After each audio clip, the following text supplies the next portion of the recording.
But என்னன்னா நான் என்ன சொல்றேன்னா அடுத்து உடனே இன்னொரு ஜாக்பாட் அடிச்சிட்டேன், சிம்புக்கு படம் பண்ணிட்டேன். மை அட்வைஸ், ஏன்னா ஏன் சொல்றேன் அட்வைஸ் சொன்னா, என்னுடைய நிறைய லெக்சர்ஸ் வந்திருக்கான், அது வந்து ரொம்ப ஹம்பிளா என்கிட்ட சொல்லியிருக்கான். உங்க இன்டர்வியூஸ் உங்களுடைய லெக்சர்ஸ் எல்லாம் நான் கண்டினியூஸா வந்து பார்ப்பேன் சார், பெரிய இன்ஸ்பிரேஷன்ஸா சொன்னா. நான் என்ன பண்ண சொல்றேன்னா, இப்ப you are very very talented man. The stories which you are telling is to next steps. And I want you to have a big leap into an extraordinary storytelling, because you have to live up to that. You have a greater talent. You please understand that. அவனுக்கு ஒரு பெரிய claps கொடுங்க.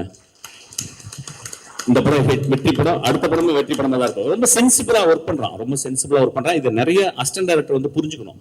அவன் வந்து ஒரு short film மேக்கரா இருந்து, ஒரு engineering படிச்சுட்டு கிராஜுவேட் படிச்சுட்டு வந்து சினிமா மேல பேஷனா இருந்துட்டு ரொம்ப அழகா எப்படி கதை சொல்லணும்னு சொல்லியிருக்கான். ஆக்சுவலா நாங்கள் ஒரு கேள்வி கேட்கும்போது அதுக்கு வந்து 6 பதில் வச்சிருக்கோம் ஒவ்வொரு கேள்விக்கு. So it is so beautiful to work with him. வேற என்ன பேசுறது, கான்ட்ரவர்சியெல்லாம் பேசுறதுக்கு எனக்கு டைமும் இல்லை, நான் சீக்கிரமா போறேன்.